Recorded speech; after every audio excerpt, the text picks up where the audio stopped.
Hello friends, this is Himanshi and welcome to let's learn. तो आज हम बात करेंगे अब्बास से। अब्बास ने स्कोर किया है पेपर 2 में, सीटेट पेपर 2 में 131 नंबर, जो कि अपने आप में बहुत अच्छा स्कोर है। और अब्बास बताएंगे अपने बारे में। वेलकम अब्बास, चैनल पे आपका स्वागत है। और अच्छा लग रहा है आपसे मिलके, ऐसा मैं कहूँगी। आपने बहुत अच्छा स्कोर किया और 4-5 तारीफें मैं आपकी पहले करूँगी, फिर आप बताना अपने बारे में। मजाक कर रहे हो यार। हाँ, तो अब्बास अपने बारे में बताओ, क्या कर रहे हो अभी, कितने साल के हो, जो भी बताना चाहते हो बताओ। So first of all, I would like to thank Ms. Himanshi ma'am and the Let's Learn channel. ये सब मैंने इनको बोला नहीं है, कोई 50 रुपया 150 रुपया कुछ नहीं दिया गया है ये बोलने का। नहीं, मैं अपनी तरफ से बोल रहा हूँ क्योंकि मैम के ही वीडियो से मुझे काफ़ी मदद मिली है। वो बात बाद में बताएंगे, पहले अपने आप को इंट्रोड्यूस कर लेते हैं। मेरा नाम मोहम्मद अब्बास है और मैं 22 साल का हूँ। अच्छा, और नाइस। मैं Mustafabad, old Mustafabad, north east Delhi में रहता हूँ। और मैं करंटली जो है B.Ed स्पेशल एजुकेशन कर रहा हूँ नोएडा, ठीक है, नीपिट से। एक सरकारी इंस्टीट्यूट है, गवर्नमेंट ऑफ इंडिया के अंडर आता है जी। सेकंड ईयर में है आप अभी? उसके साथ साथ हम इग्नू से MS साइकोलॉजी भी कर रहे हैं, उसका भी हमारा सेकंड ईयर चल रहा है जी। तो दोनों ही कोर्स एक साथ कंप्लीट हो जाएंगे। बहुत बढ़िया। और सीटेट आपका क्लियर हो गया है अभी? आप इस टेंशन से फ्री हो गए, मुक्त हो गए कि अब जैसे ही D2+ एग्जाम निकालता है, क्योंकि मेरे ख्याल में दिल्ली की ही प्रायोरिटी होगी, तो जो भी एग्जाम बेसिकली सबसे पहले निकले उसकी आप तैयारी अपना करेंगे ही। और नेक्स्ट टाइम हम सिलेक्शन के बाद मिलेंगे, बिल्कुल मस्त। क्या कह रहे हो? तैयारी शुरू हो चुकी है? शुरू हो जाती है। अरे वाह, हर किसी की कितनी ही खुशी की होती है बात। CTET exam crack. यही अप्रोच रखनी भी चाहिए, क्योंकि कई लोगों को लगता है सीटेट सिर्फ क्वालिफाइंग एग्जाम है। अरे 90 नंबर ले आओ, कुछ भी रो पीट के। ये बात पेपर से 4 दिन पहले, 1 हफ्ते पहले अच्छी लगती है कि चलो किसी भी तरह से, अब नहीं पढ़ा तो कुछ करके पास हो जाएं। अदरवाइज जो लोग सीटेट में अच्छी तैयारी करते हैं उनको वो एज इट इज हेल्प देता है आगे आने वाले एग्जाम्स में।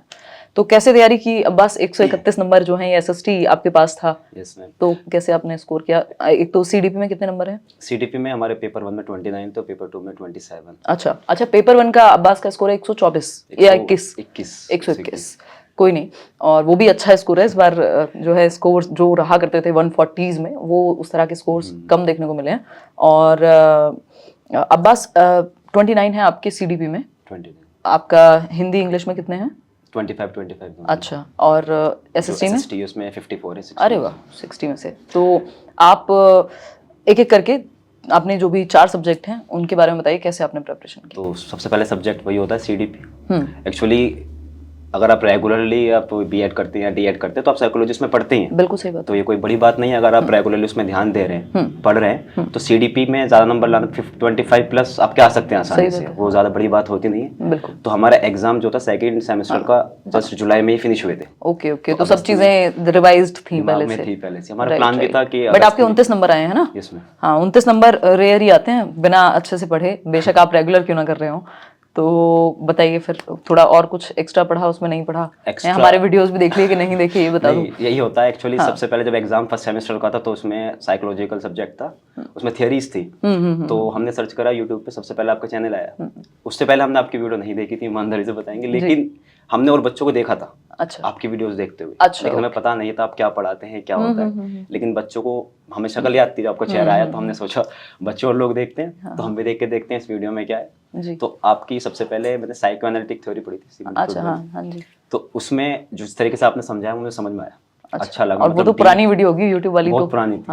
वो रिकॉर्डेड वीडियोस थी। तो उसके साथ साथ फिर मैंने आप ही के चैनल में और जो थ्योरीज थी वो ढूंढी। 2019 वगैरह की वीडियो होगी वो। अब ऐसा हमें हाँ, क्योंकि आप बोल रहे हो ना रिकॉर्डेड, तो उस टाइम पे डालती थी मैं, फिर लाइव हो गया। 1 साल हो गया होगा हमें देखे भी लगभग, तो तभी देखी थी। तो ठीक है। उस वक्त उसके बाद जब भी हम साइकोलॉजिकल कोई भी थियरीज ढूंढते थे, पढ़ना था, तो हम आपके चैनल में ही ढूंढते कि लेट्स लर्न का ही मिल जाए, क्योंकि उसमें जिस तरीके से आप समझाते हैं तो थोड़ा अच्छा लगता है, लैंग्वेज समझ में आती है, प्यार से आराम से धीरे समझाते तो वो बेहतर रहता है। उससे लास्ट टाइम एक्चुअली क्या हुआ, हमने प्लान करा था कि जब एग्जाम फिनिश हो जाएंगे उसके बाद डीप में बुक्स से, वीडियो से, नोट से सब चीज़ देख के पढ़ेंगे। ठीक है। लेकिन हुआ क्या कि जून में हमारे 1-2 के एग्जाम पड़ गए, उससे फ्री हुए, थोड़ा माइंड फ्रेश हुआ, तो जुलाई में B.Ed के एग्जाम हो गए। तो जुलाई के लास्ट तक आते आते 28-29 तक एग्जाम चला B.Ed का। हाँ, जो लोग भी रेगुलर कर रहे होते हैं ना कुछ भी, उनके साथ ये दिक्कत रहती है। हाँ। तो 20 को फिर 20 अगस्त को रिलीज हो गया था कि सीटेट का एग्जाम होगा, तो हमें लगा चलो 20 दिन है, उसमें भी कुछ डीप स्टडी कर लेंगे तो हो जाएगा। लेकिन हमारा थर्ड सेमेस्टर शुरू हुआ 1 तारीख को, 2 तारीख से उन्होंने हमारी ड्यूटी लगा दी एलपीज की। ओके। वो भी काफी बनाओ लेसन प्लान्स अप्लाई करो, वो भी ग्रेटर नोएडा, काफी दूर आने जाना पड़ता था। सही बात है। तो जो प्लान था वो तो नहीं हो पाया कि प्लान, क्योंकि एलपीज आपको लिखनी भी होती है, प्लान भी करना होता है, उनके टीएलएम्स भी प्रिपेयर करने होते हैं, काफी सारी चीजें होती हैं। तो उसके बाद हमें लगा सर जो हमने प्लान बनाया था डीप पढ़ने का, बुक्स वगैरह, वो तो काम नहीं आएगा, अब मैराथन ही काम आएगी। तो आपका हमने देखा था, आपको रोज लाइव आते थे 9 बजे 10 बजे के आसपास। लाइव तो हम देख नहीं पाते थे क्योंकि हम ट्यूशन पढ़ाते उस वक्त बच्चों को। अच्छा। 7 से 9 हो जाता है लगभग, तो हम आपके लाइव खत्म होने के बाद ही देख पाते थे। कभी कभी ऐसा होता था कि लास्ट के 10-20 मिनट चल रहे हैं तो देख लिया। तो सीडीपी एक्चुअली मेन यही था, और जो लैंग्वेज पेडागोजी थी इंग्लिश और हिंदी की, वो हमने आपकी वीडियो से ही देखी। हमने चाहा एसएसटी की भी आपकी वीडियोस में चैनल में मिल जाए, लेकिन आप शायद पढ़ाते ही नहीं है एसएसटी की होता है, तो वो हमारा ग्रेजुएशन जो रहा है वो ज्योग्राफी में रहा है, तो उससे थोड़ी मदद मिली। एसएसटी में नहीं पढ़ाते। तो एक्चुअली जब हमने आंसर की लगानी मैच करनी शुरू करी अपनी, तो जब एसएसटी की बारी आई तो शुरू के 20 क्वेश्चंस में से हमारे 5 क्वेश्चंस गलत थे। अच्छा। तो 20 में से सिर्फ 15 थे। तो हमें लगा अब तो हो सकता है, बट वही 5 क्वेश्चन और एक और गलत हुआ उसके बाद। अगले 40 में से हमारा सिर्फ एक गलत गया था। समझ गए। क्योंकि जो शुरू के 20 क्वेश्चन थे उसमें हिस्ट्री के सवाल ज्यादा थे। अच्छा। और बाकी के में ज्योग्राफी, क्योंकि सिविक्स कम ही आती है इसमें एसएसटी में, सीटेट में आप देखेंगे। तो आपने एनसीईआरटीज पढ़ी 6 to 8 की? नहीं पढ़ पाए। हमने क्या करा था, सिर्फ मैराथन वीडियोस देखी थी। ओके। जिसकी भी मिली आपके चैनल की, हाँ वो कुछ पुरानी हिंदी मीडियम की हैं वीडियोस जो डलवाई हुई है। कुछ बुक्स से पढ़ ली, क्योंकि बुक्स अगर डीप पढ़ते तो नहीं हो पाता। नोट्स जहाँ से मिले, मैराथन वीडियोस या लास्ट ऑप्शन था, क्योंकि टाइम होता है। हमारा प्लान तो यही था कि डीप पढ़ के जाएंगे। ठीक है। क्योंकि और इंटरनेट पे मिल जाती हैं चीजें, जैसा आप ये बता रहे हैं। मैं खुद यही बात बोलती हूँ बहुत बार कि आप एनसीईआरटी की इवन समरीज तक भी मिल जाती हैं। जो एनसीईआरटी 6, 7, 8 एसएसटी वाले पोर्शन के लिए बहुत कुछ है यूट्यूब पे, आप मतलब अगर ढूंढना चाहें तो। वही तो, अगर कोई सीखना चाहे तो उसके लिए कोई वो नहीं है। बिल्कुल सही बात कि पाबंदी या बंदिशें लगी हुई हैं, आपको आसानी से कुछ भी मिल जाएगा इंटरनेट। बिल्कुल। मतलब दोनों ही ऑप्शंस होते हैं, कोई इंसान चाहे वो अपना आपको बिगाड़ मतलब खत्म भी कर सकता है इंटरनेट से। सब कुछ है, देखो मजे से रील देखो और मन करे तो पढ़ो। 2-3 घंटे कब निकल जाए कुछ पता नहीं पड़ता। लोगों के साथ ही होता है। फिर उसके बाद आपका प्रीवियस ईयर तो लगाए होंगे कि नहीं? सबसे क्योंकि ऐसा नहीं हो सकता एनसीईआरटी भी नहीं पढ़ी, प्रीवियस ईयर भी नहीं लगाए। प्रीवियस ईयर से ही हमें सबसे ज्यादा फायदा हुआ। एक्चुअली टेक्स्ट बुक का हमने सब्सक्रिप्शन लिया था, ऑफर आया था, तो हमने सोचा चलो एक बार ट्राई करके देखते हैं। एक्चुअली जब फर्स्ट सेमेस्टर में, जब ये दिसंबर 2022 का हुआ था, तो हमने एग्जाम दिया नहीं था। बाकी बच्चों ने दिया था क्लास के, तो उनके नंबर्स आए मतलब 110, 120 लगभग। तो हमें लगा शायद हमें खुद को भी एक बार चेक करना चाहिए। एग्जाम तो हमने दिया नहीं, तो मॉक लगा के देख लेते हैं। तो तब सिर्फ हमारा फर्स्ट सेमेस्टर का एग्जाम हुआ था, उसमें जो साइकोलॉजी पढ़ी थी सिर्फ वही था। तो हमने पेपर 2, पेपर 1 दोनों लगा के देखे, तो दोनों में हमारे फर्स्ट अटेम्प्ट में ही बिना पढ़ी 107 या 108 आए थे दोनों में। क्योंकि आप रेगुलरली वो सब पढ़ रहे थे, वो देखने में लगता है बिना पढ़े। अच्छा ये बताइए कि आपने ऑनलाइन प्रैक्टिस की मॉक की या प्रीवियस ईयर लगा लिया ऑनलाइन, लेकिन पेपर इस बार ऑफलाइन था, तो टाइम मैनेजमेंट में दिक्कत? यस, ये एक्चुअली जो हमने मॉक लगाए जितने भी, उसमें हम 1 घंटे 10 मिनट 1 घंटे 20 मिनट में पूरा एग्जाम हो रहा था। लगभग 1 घंटा 10 मिनट बच जाते थे। जी, कभी 1.5 घंटा भी बचा किसी एग्जाम। अगर आपकी पढ़ने की स्पीड तेज है ऑनलाइन स्क्रीन पे, तो फिर उसमें टाइम लगता ही नहीं है, कुछ भरना ही नहीं है, क्योंकि उसमें मतलब आपको 9 मार्क भरना, देख के बस आपको क्लिक करना, नेक्स्ट करना, ये होता है। तो हमें ऑफलाइन एग्जाम का इतना एक्सपीरियंस था नहीं, 1-2 बार ही दिया है सिर्फ जामिया वगैरह का। ठीक। तो जब वहाँ गया हमें लगा शायद वहाँ 1 घंटे पहले हो जाता था, यहाँ 30 मिनट पहले हो जाएगा, इतना टाइम बच जाएगा। अच्छा, आपने OMR एक भी प्रैक्टिस नहीं की? OMR एक भी बार नहीं कर प्रैक्टिस मैंने दी भी थी भाई डराओ मत। हाँ। तो उसके बाद क्या हुआ, तो हमने पहले क्या करते हैं, OMR देखते ही नहीं है। जब क्वेश्चन पेपर आया पूरा सब सोल्व किया, फिर एक साथ भर लेते हैं। तो क्वेश्चन सोल्व करते करते इस बार जो लैंग्वेज थी पेपर में वो काफी अलग थी। वरना एक्चुअली ये होता है कि आप मॉक टेस्ट जो दे रहे हो वो टफ होता है, पेपर इजी होता है। लेकिन हमने इस बार उल्टा था, 15 के आसपास मॉक टेस्ट लगाए होंगे लगभग, तो उसमें से सबसे ज्यादा टफ मुझे ही पेपर ही लगा था। क्योंकि लैंग्वेज भी बहुत अलग थी, बहुत कंफ्यूज कर रखा था लैंग्वेज में। जो एसरेशन और रीजनिंग वाले सवाल आते हैं वो बहुत ज्यादा थे, तो उसमें टाइम लगा। फिर जब हमने OMR भरना शुरू करा तो लास्ट में 5 to 10 मिनट्स बचे थे शायद, और मुझे 20 क्वेश्चंस की OMR भरनी थी, 30, 60 की। अच्छा।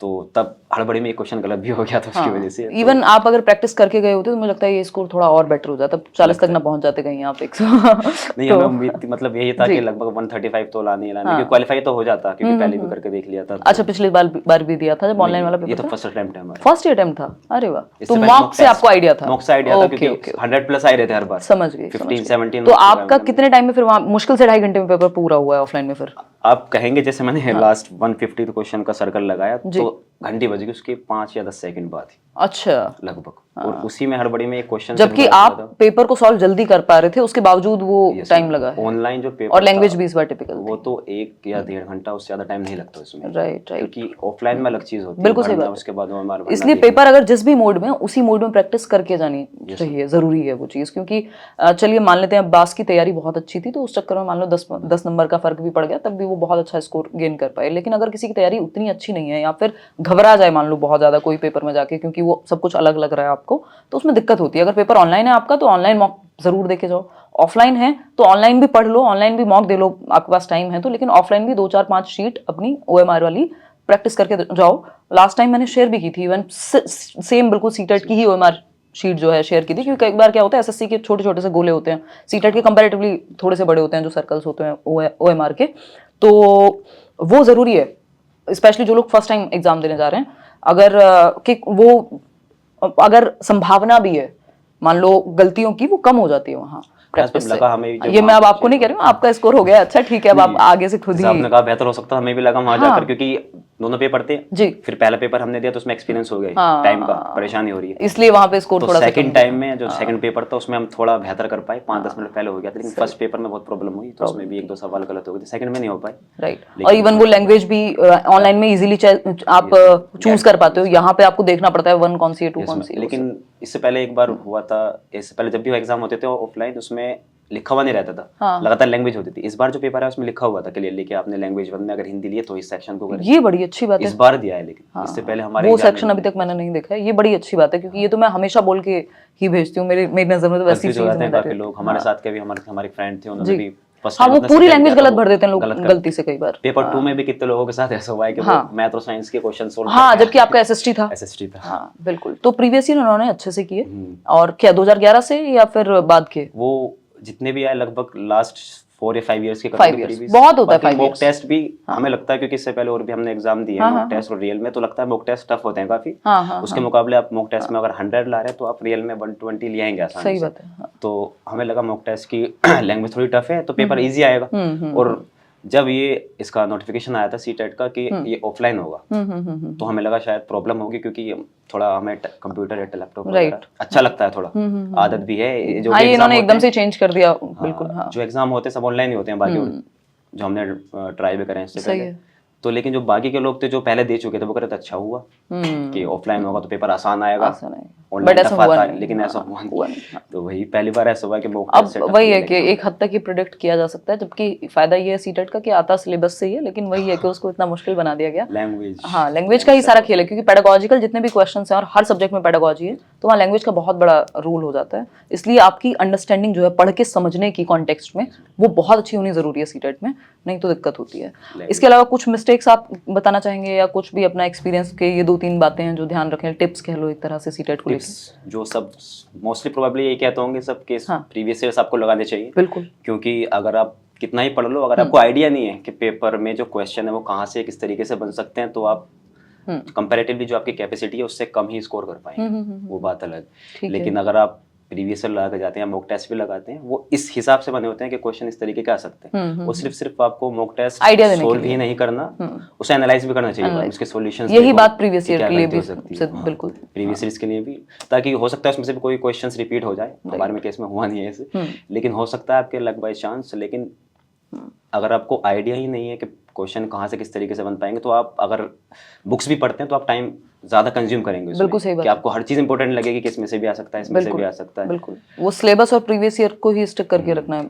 और हमसे गलती मॉक टेस्ट में काफी बार हुई थी कि हम लैंग्वेज को, मतलब हमने क्वेश्चन पढ़ा, आंसर कर दिया, लेकिन बाद में लगा नहीं वो आंसर गलत होता था, जब सॉल्यूशंस देखते थे तब लगता था कि क्वेश्चंस में हमने ही पढ़ने में गलती करी, हमें सही जवाब पता था इसका एग्जैक्टली, लेकिन हमने गलत लगा दिया। क्यों? क्योंकि हमने क्वेश्चन को सही से नहीं पढ़ा। बिल्कुल। इसलिए ये प्रॉब्लम ये होती है। सबसे बड़ी समस्या है, स्पेशली जो बात मैं भी कह रही थी, जो पेडागोजिकल क्वेश्चन है उनके केस में अगर आपने कॉन्टेक्स्ट में या संदर्भ में नहीं समझा क्वेश्चन को कि वो पूछना चाह क्या रहा है, तब दिक्कत होनी ही होनी है।